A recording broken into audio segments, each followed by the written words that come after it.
My cat is driving me crazy. I just got home from work and she's wanting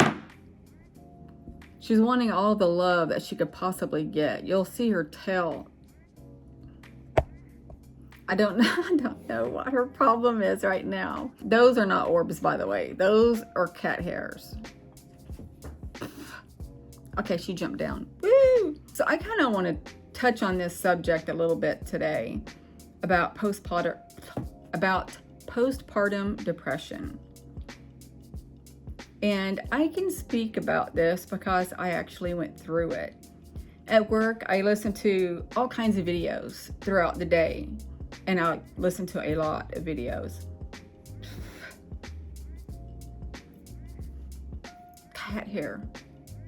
But I hear a lot lately of moms unaliving their children and themselves because of postpartum depression. I went through it myself after my fourth and last child. And I should have recognized the signs right off because they're very similar to depression, but triple. Right after I had her, I had a cesarean. And it was like, I think the next day, I can't remember what kind of TV crew it was. Might have been a news crew. I can't remember. But for some odd reason, they chose me to talk about a children's book. And I don't remember all about that because it's been almost 24 years ago. I don't know if you saw that orb. But I remember not smiling. And I felt guilty for that. And it was like pulling teeth for me.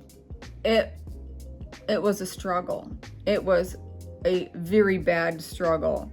And I remember wanting to cry because I didn't want to really do it. I said I would to be nice. I just couldn't smile. And then I felt guilty because the station was wasting their time on me because I did not put my all into it.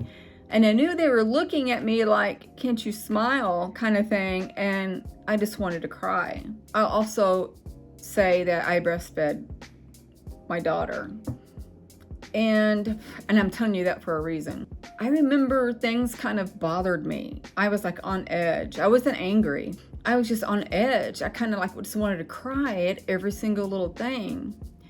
And then my kid's dad really didn't hold her as much in the hospital as he did our son. And that bothered me. And I don't know why. I just felt like he was doing favoritism, in which he wasn't. Our son was the first baby he's held after birth. He had another son, but he wasn't there for the birth.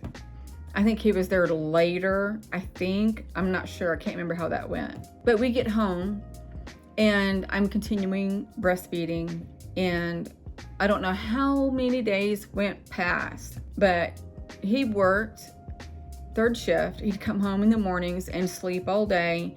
So it left me taking care of a 15-month-old, 2 older ones, and then the newborn baby. I was overwhelmed. It was very difficult. Overwhelming first few days. It was horribly bad. And then it got where he would want to go to the store and he would run in. And I would tell him, I'll wait out here with the kids. And while he was in there, I would bawl.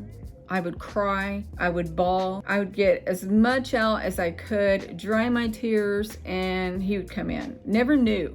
He never knew. And that went on for a few days.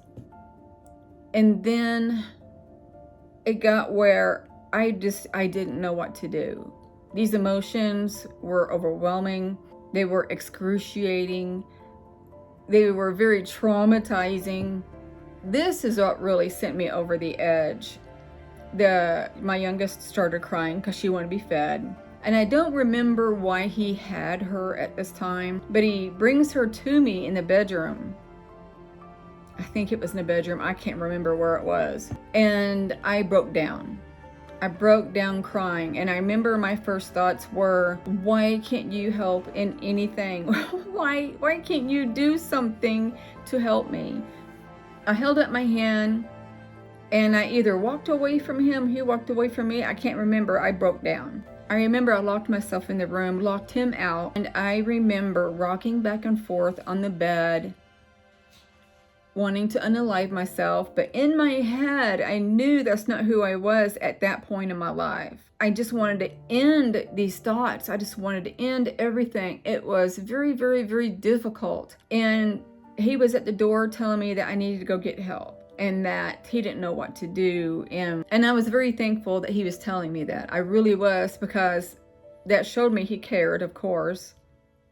But he knew what I was going through when I didn't think he did. So I went to one therapist. I went the very next day or something. I can't remember how it went. And he said, oh, you need to go out and go to the movies. Leave your husband at home and go see the movies. Get out and enjoy yourself. And I was sitting there thinking, oh my God, he doesn't understand. It's not what that is about. My mom was with me at that time. And I remember I bawled all the way home because I felt like this is how it's going to be from this point forward. It was so bad. So I go home and I think I talked to my then husband about it, and he said, go get a second opinion. And I did. Now, and here's what most of the women need to know, that they're not the only one that is suffering, because there's a lot of us out there. I go see another one, and he asked me all kinds of questions, and I told him, and he's like, okay, he said, you're in postpartum depression. And I'm like, I don't know what it is, but I can't handle it. I can't deal with it. And he asked me, are you having thoughts of unaliving? And I said, yes. Oh, but first, before I answered, I broke down crying because I didn't want to admit failure, because that's not who I am either. I keep wanting to go, and you know, I'm a go-getter kind of thing, and I don't leave things unfinished. And when he asked me that question, I broke down crying because I did not want to admit that. First, I was ashamed. Second, that was like a failure to me. Third, it felt like I just wasn't trying and that people would be looking at me in a horrible way. And he said, I cannot prescribe you any medicine at all unless you admit to that. And I nodded my head, and he's like, no, you have to say it out loud. And I admitted it. But he put me on medication, and it turned around. It took a week. I think it was a week. And I remember we went to the store. I stayed out in the car with the kids. And I remember the first happy moment I had in a while. I was in the van. And I know the song, but I can't think of the name. Hey. Oh, never mind. I'm not going to sing it. It's like, hey, y'all. I can't remember. But anyway, I was dancing in the van. I was living. I was happy and energetic, and my kids were just laughing. And I was thinking at that time, I am back. Oh my God, I am back. And I was so happy. But I stayed on that medicine for a good month until I leveled out, which is important. You can't stop it at the first moment you feel good, because then you'll go back downhill, and sometimes you feel 2 times worse. No, I'm not lying either. For those of you women who just had kids, whether it be one or many, that was my 4th, and I had postpartum depression. I have heard of women having just 1 and going through that. You're not alone. It does not mean you're a failure. It does not mean that you have not been trying. It doesn't mean anything negative, but your hormones went out of whack. You go through a lot. Your body goes through a lot. It doesn't mean anything bad. It just means that you need to level back out. You need to replace those chemical imbalances to become normal again. You're not alone. Don't be embarrassed. Don't stay in denial, and don't do bad things. But no, it doesn't mean that you fail at everything or everyone by saying, yes, I'm thinking of unaliving, or yes, I feel of doing bad things to my children, or anything like that, because you know yourself better than anybody else. That's not who you are. When it comes down to that, where you feel like I just described, and you know that you need help, go get help. It's so, so important.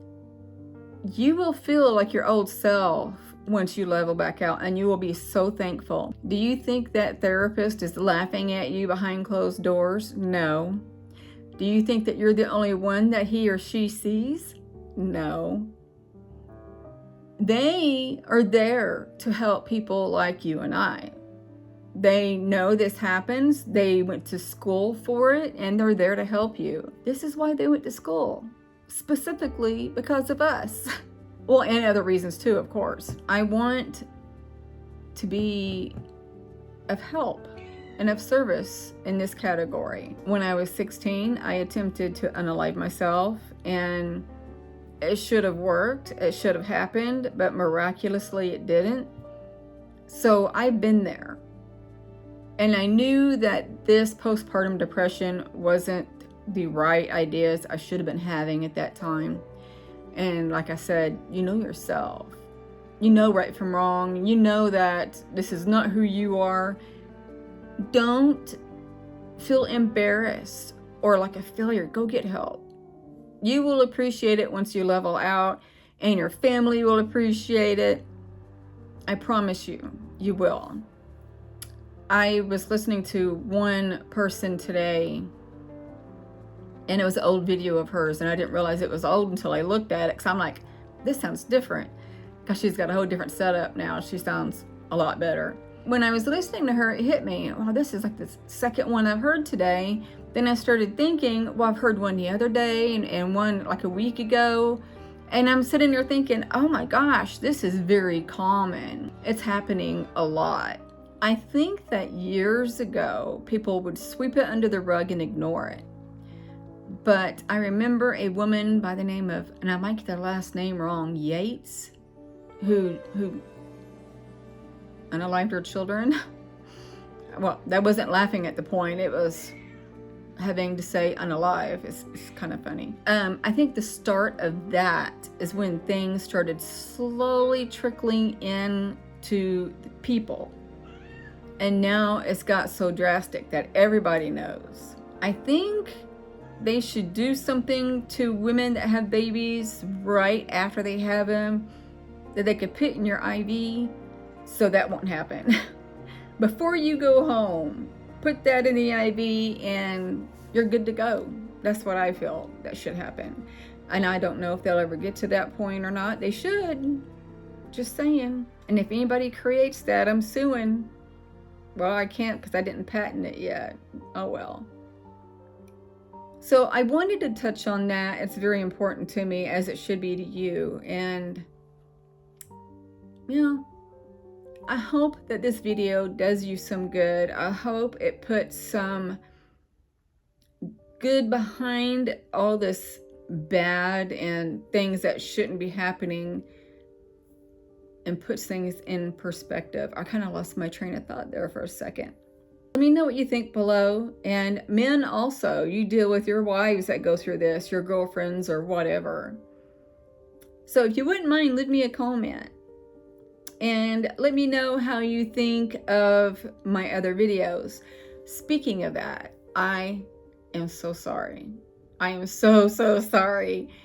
I listened to my last video at work and I'm like, oh my gosh, it's loud. The music is loud.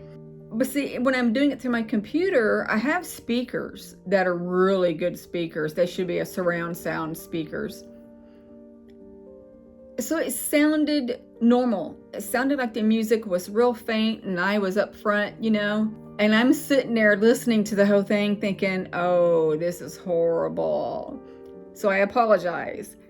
This is kind of like a touch and go kind of thing. Today, when I edit this video, I'm wearing a headset. And I hope, keep my fingers crossed, I hope that this one comes out better than last. Keep your fingers crossed for me, guys. So I'm going to end this here. I love you guys tremendously. And I'm going to send each and every one of you love, light, and peace. Bye.